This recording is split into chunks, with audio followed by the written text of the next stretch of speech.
11 de la mañana con 51 minutos en todo el país. Estamos en vivo a través de Canal 11 de Punta del Este y le damos la bienvenida al diputado electo por el Partido Colorado, Gabriel Gurméndez. Bienvenido, Gabriel. ¿Qué tal, Marcelo? Un gusto. Muchas gracias. Me cuesta reconocerme cuando decís diputado Sí, electo. Sí, y bueno, es muy reciente, ¿no? No hace sí, ni un mes ni un mes. de la elección. Y bueno, eso de repente, aunque trabajó mucho para esto, Trabajamos mucho, pero todavía cuesta. como que cuesta asumirlo. Cuando lo escucha asociado a su nombre, dice, ah, es cierto, soy yo, es verdad que soy diputado electo y que va a asumir el próximo 15 de febrero. Bueno, ¿qué puede pasar con el debate del domingo? Y bueno, después el 24 de noviembre son todos hacer futurología, ¿no? Pero, ¿cree que el debate puede cambiar en algo el mapa que hay? Creo que es muy importante porque uno de los candidatos, que es Yamandu Orsi, no se ha mostrado en lo que son sus ideas y sus propuestas. Durante toda la campaña de esta elección a presidente, a diputados y senadores, Orsi tomó la decisión de no concurrir a ninguno de los eventos en los que comparecían todos los candidatos a presidente. Iban todos, iba Salle, iba Manini, iba Ojeda, iba a Delgado, iban todos, y Orsi no fue nunca. Entonces, creo que los ciudadanos nos merecemos, cuando vamos a votar, conocer bien qué ideas tiene y también cómo se desempeña en la expresión de esas propuestas, que es muy importante para juzgar el calibre de un candidato. Entonces, creo que hay una gran incógnita respecto de Orsi, como no la hay con respecto a Álvaro Delgado, que para mí obviamente es el mejor candidato a presidente. Álvaro Delgado viene de una gestión en la que lo hemos conocido en un momento de prueba muy difícil, como fue el momento de la pandemia. Fue una persona que se hizo cargo en un momento de grandes dificultades y es una persona que, por ejemplo, a mí me tocó conocerlo también en otro momento muy difícil que fue la crisis del 2001-2002. Álvaro Delgado, ahí bastante más joven, era inspector general de trabajo y en ese puesto, en el Ministerio de Trabajo, era un gran negociador, articulador, buscaba entendimientos, trabajadores, sindicatos, características que demostró también después en el Parlamento cuando fue senador y ahora en un gobierno de coalición. Entonces, a Delgado lo conocemos en ese papel tan importante ahora, porque cuando votamos los uruguayos decidimos no darle a ningún partido la mayoría parlamentaria. Entonces El Frente Amplio tiene mayoría en el Senado. tiene mayoría del Senado, pero no la tienen diputados. Por lo tanto, la capacidad de encontrar acuerdos es un tema importante en esta gestión del próximo gobierno. Entonces, esto de gestionar equipos, negociar, buscar entendimientos, en Delgado lo conocemos, en Orsi la verdad que no lo conocemos. Orsi tiene una experiencia bastante acotada a lo que es un gobierno departamental con una mayoría automática de yeso en la Junta Departamental que le votaba absolutamente todo, ¿verdad? Entonces, estas capacidades, está bueno verlo en el debate, a ver cómo funciona. Además, algo bien importante, la coalición republicana tomó de todos los partidos elementos de sus programas y de sus propuestas. Hay un documento bien claro respecto a lo que va a ser el próximo gobierno, que en muchas cosas además ya hemos visto a este gobierno desempeñarse en estos últimos 5 años. Este es un gobierno en marcha, o sea, se sabe lo que está haciendo, se sabe lo que quiere hacer. El Frente Amplio todavía no tiene programa de gobierno. Ha hecho una serie de bases programáticas sueltas y nos encontramos con esta situación donde Gabriel Odone sale un día sí y otro también a decir cosas contradictorias a las que dice Pacha Sánchez o a las que dice Orsi y tienen que estar aclarando. Entonces el debate importa porque ahí vamos a ver, yo vengo de trabajar en los hipódromos y se dice a los pingos se los ve en la cancha. Y bueno, a ver si Orsi se muestra. ¿Y Se ha escondido. por qué cree usted que todas las encuestas dan ganador a Orsi? Bueno, tiene que ver con una medición que hacen las cuentas, con su metodología. Hay una percepción quizá también de que podría ganar el Frente Amplio. Ellos siempre tienen esa capacidad de instalarse como que vienen adelante. Pero las encuestas no son permeables a la militancia, ¿no? No, Son pero trabajos técnicos. usted mire lo que pasó en las encuestas de la última elección, Marcelo. Hubo de todo, ¿no? Ganador del frente en primera vuelta. Equipos, opción y cifra, los tres dijeron que el Frente Amplio le ganaba a la suma de todos los votos de la coalición. La única que dijo lo contrario fue Factum. Le erraron la mayoría de las encuestas le erraron. La coalición de gobierno, los partidos de la coalición de gobierno sumados le ganaron al Frente Amplio.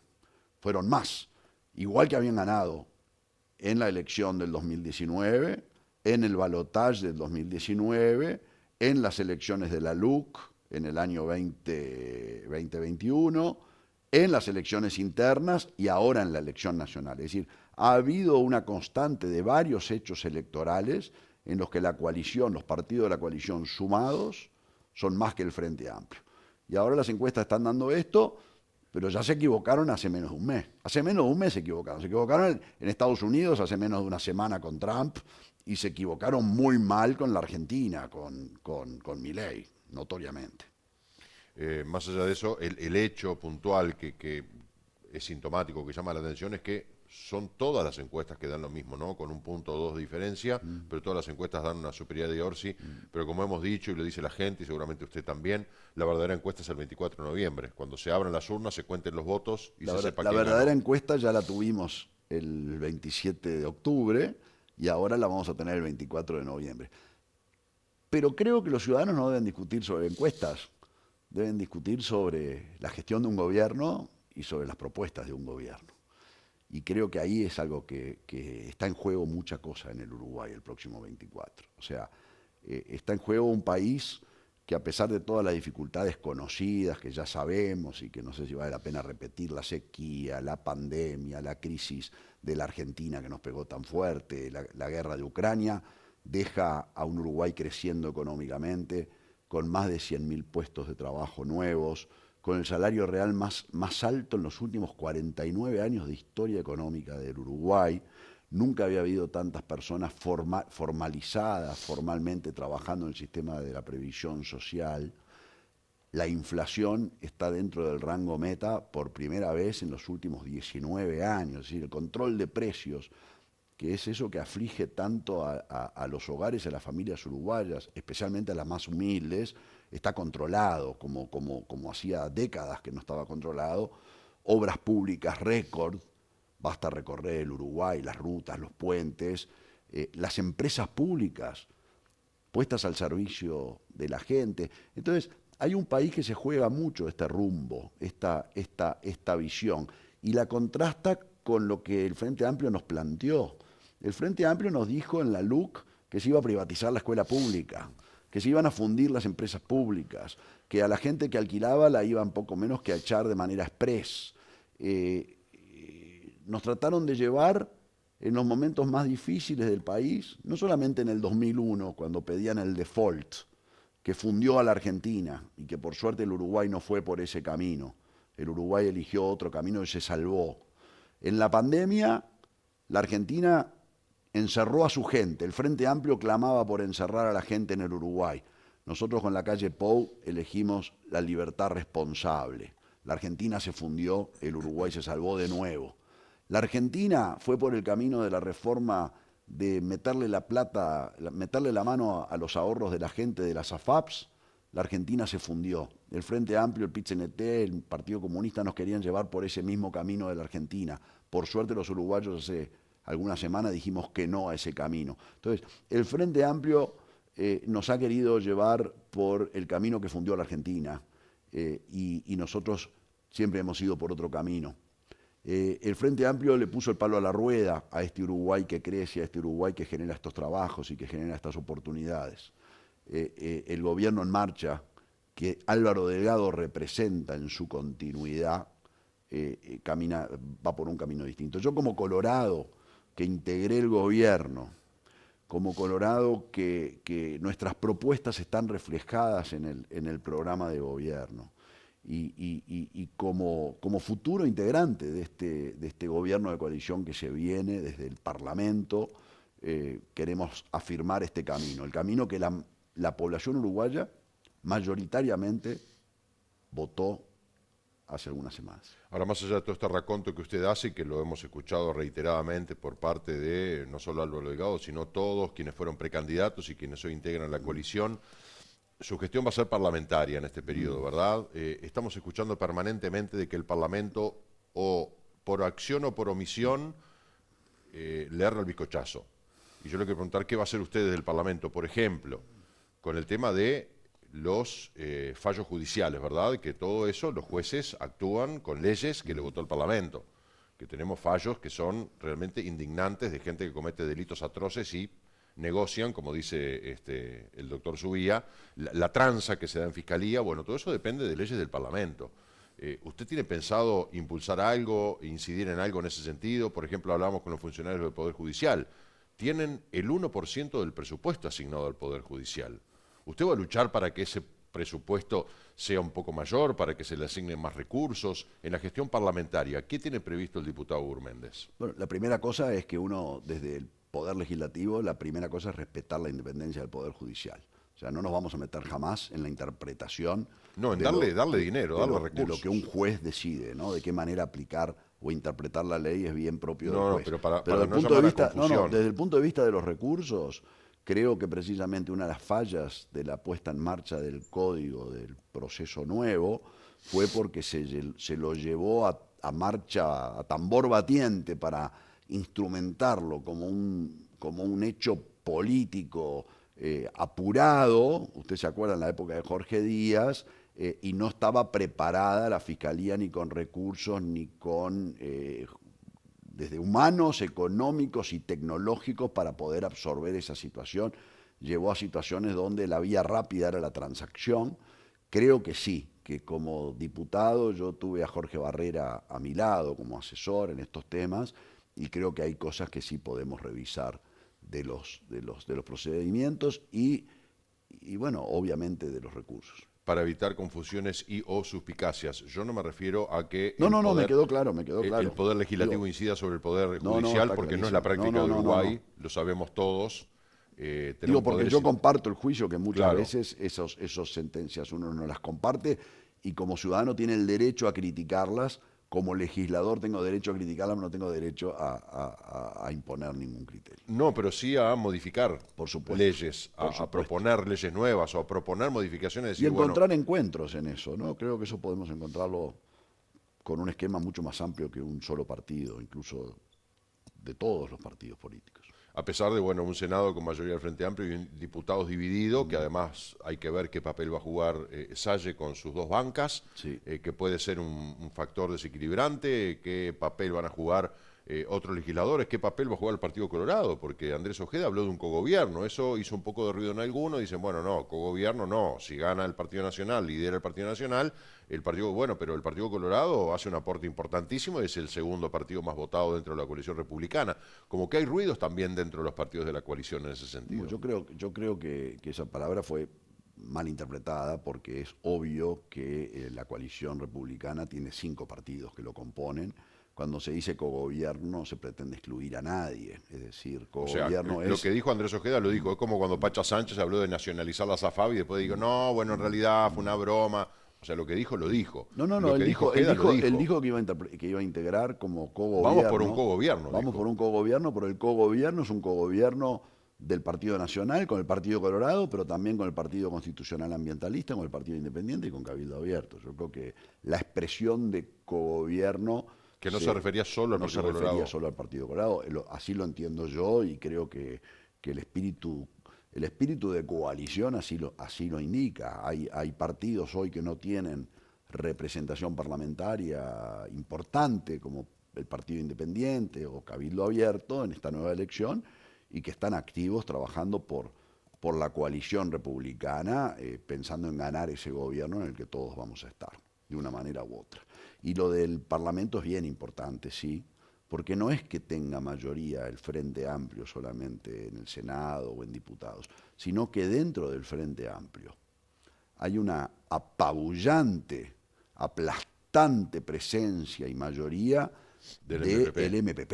Es decir, es un Frente Amplio que es bastante distinto en su mapa o en su composición al Frente Amplio que conocimos en el pasado, porque aquel Frente Amplio con el que obviamente... Sí, con los cortafuegos de Vázquez y Astori, discrepábamos que mucho. perdió el centro de poder, todo lo que ha Eso. dicho Delgado, que se ha corrido más a la izquierda. Bueno, lo dice Delgado y lo decimos todos. Claro, digo para Eso que es lo sepa bueno que de estar en una... el speech repetido ya la gente ya lo sabe. En una coalición lo bueno es que uno tiene consistencia. Y está bueno señalarlo, Marcelo, que nosotros decimos lo mismo, lo dice un representante del Partido Nacional, un representante del Partido Colorado, y lo repetimos porque es lo que sentimos y lo que nos une y lo que compartimos. Y no es lo que está pasando en el Frente Amplio, donde están estas contradicciones de todos los días, entre lo que dice el Pacha, lo que dice O'Donnell y lo que Orsi no termina de aclarar y no decir. Diputado Gabriel Gurméndez, así se va acostumbrando. Gracias por acompañarnos esta mañana. Muchas gracias, Marcelo. Hasta un la gusto próxima. siempre. Muchas gracias. 12:06, vamos con el móvil. Laura, adelante, por favor. Gracias, Marce. Bueno, a minutos de comenzar esta conferencia de presentación de lo que será el nuevo Liceo 3 aquí en San Carlos, ya estamos en compañía de la presidenta de ANEP, Virginia Cáceres, a quien le agradecemos estos minutitos para charlar con nosotros. Bueno, Virginia, buenos días, bienvenida. Lanzamiento de lo que será este nuevo Liceo 3 aquí en San Carlos. Buenos días, gracias por acompañarnos, así es. Quisimos venir a mostrarle a la comunidad, devolverle a la comunidad después de un proceso de trabajo, sobre todo con la comunidad educativa de los liceos 1 y 2 de San Carlos, cómo quedó finalmente el proyecto del centro educativo, así que hoy los arquitectos van a hacer lo que van a presentar a través de un video. Y bueno, mostrar cómo quedó ese proyecto, que la licitación ya está en curso. Y bueno, y una vez que termine el proceso licitatorio, que calculamos aproximadamente 8 meses, que es lo que demora, ya estaríamos prontos para empezar la obra, en una obra que quedó presupuestada en aproximadamente más de $2 millones, y que va a tener un impacto bien importante para la ciudad de San Carlos. Sabemos las necesidades y la búsqueda constante de la comunidad por este nuevo centro educativo desde hace muchos años, así que estamos muy contentos del proceso realizado con la comunidad y con la sociedad civil, que también tuvimos algunas instancias de reunión en donde nos fueron planteando necesidades y atender algunas situaciones en particular, así que creemos que era importante venir a hacer la devolución de cómo había quedado finalmente el proyecto. ¿Qué capacidad operativa tendrá ese liceo? Está proyectado 9 aulas, además de todo lo que tiene que ver con laboratorios, espacios de física, de química, bueno, por supuesto, inscripción, dirección, todo lo que requiere un centro educativo en sus espacios para funcionar. Un área con una cancha para realizar deportes, bien importante también, así que va a ser un liceo bastante grande. Ese plan de obras, Maldonado, ¿está reflejado con algún otro liceo? Porque en infraestructura han habido demandas, por ejemplo, en Piriápolis. Sí, el liceo de Piriápolis es otro de los liceos que está en el plan de obras.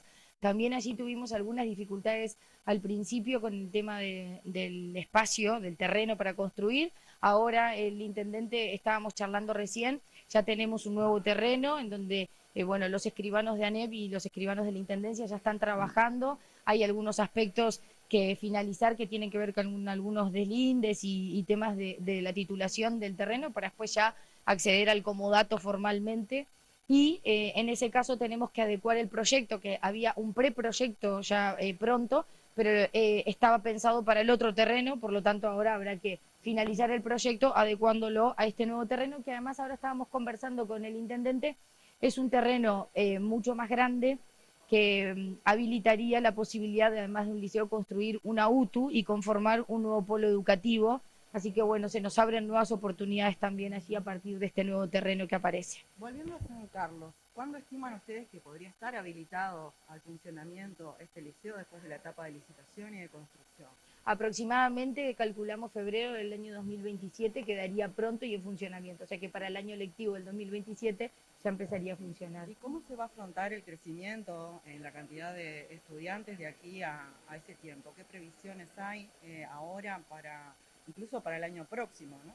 Bueno, nosotros para el año próximo ya tenemos todo dispuesto. Ustedes saben que el anexo de aquí de San Carlos mantuvo toda su oferta educativa, los liceos de Maldonado también. Se generaron algunos grupos nuevos en el liceo de Piriápolis justamente por el crecimiento, y por ahora, y según los relevamientos que tiene la dirección de secundaria, estaría toda la oferta cubierta. Por supuesto, y como siempre pasa, en el caso de que avancen los meses y empiecen a aparecer necesidades que se vayan detectando, secundaria abrirá todos los grupos que sean necesarios para poder atender la demanda. La Federación de Profesores ha dicho que Maldonado tiene 15 grupos menos para el próximo año y que 5 de esos grupos menos están en el Liceo 1 de San Carlos. ¿Usted lo confirma? No, no lo confirmo. Nosotros en el Liceo 1 de San Carlos, no lo quiero decir de memoria, tengo los datos acá y cuando termine la nota te los paso, pero no llegan a 15 grupos. A ver, por supuesto que la elaboración de la oferta educativa para los años, para el siguiente año, que es como se hace año a año, incluye siempre una reorganización en algunos centros, algunos grupos, algunos grados crecen y otros decrecen. Eso tiene que ver, como ustedes saben, con el proceso de trabajo que realizan las direcciones de los centros educativos, con las inspecciones, a partir de la oferta que tienen en ese año y cuál es la proyección que ellos estiman.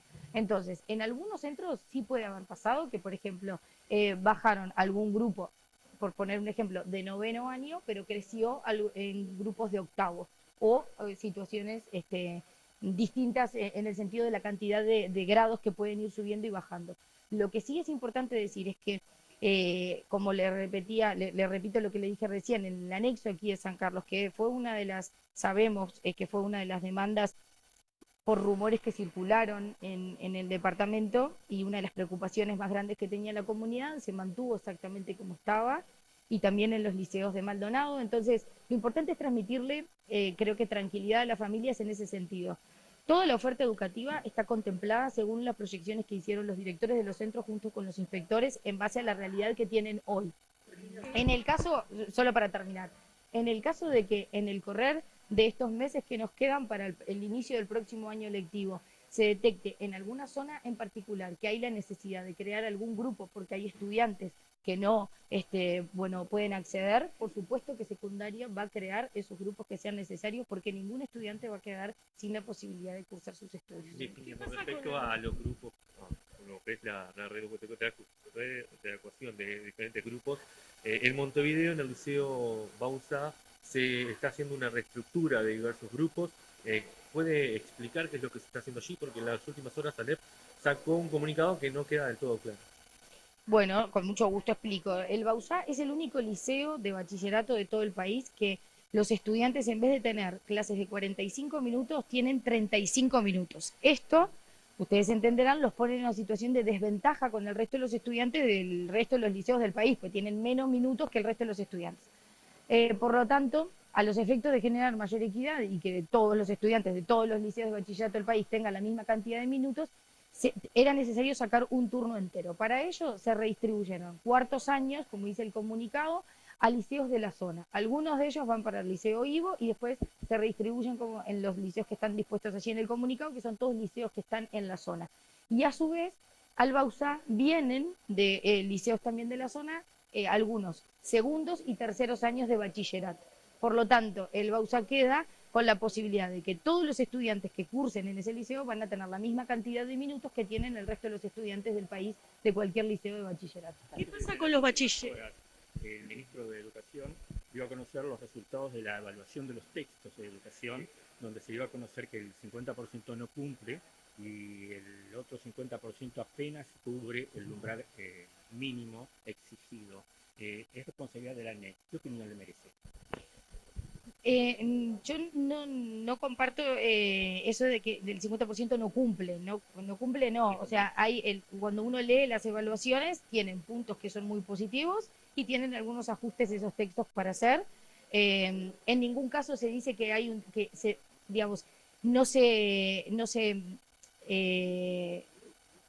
no se establece a texto expreso o se recomienda, no me salía la palabra, perdón, que no se recomienda en ningún caso que ese texto se deje de utilizar. Lo que se plantea es, en algunos casos, algunos ajustes que deberían hacerse a textos que no son nuestros, no son de la ANEP, eso es importante aclarar, son textos que se publican, distintas editoriales, sus autores los escriben, se publican por las editoriales y nosotros en nuestros programas los recomendamos tanto para los docentes, para el uso del docente en el aula, o como para uso personal del docente.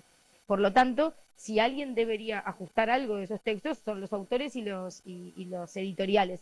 De lo que nosotros pudimos ver hasta ahora, de los 4 textos que nosotros entendemos que fueron evaluados, leímos las evaluaciones y repito, creo que hay algunos que tienen mejores reflexiones en cuanto a la comisión que otros, pero en ninguno de los casos se solicita o se recomienda o se sugiere dejar de utilizar ese texto. Virginia, en los últimos días se denunció un caso de abuso en un liceo de Tacuarembó. ¿Qué acciones toma ANEP? ¿Se acompaña a las víctimas, a sus compañeros?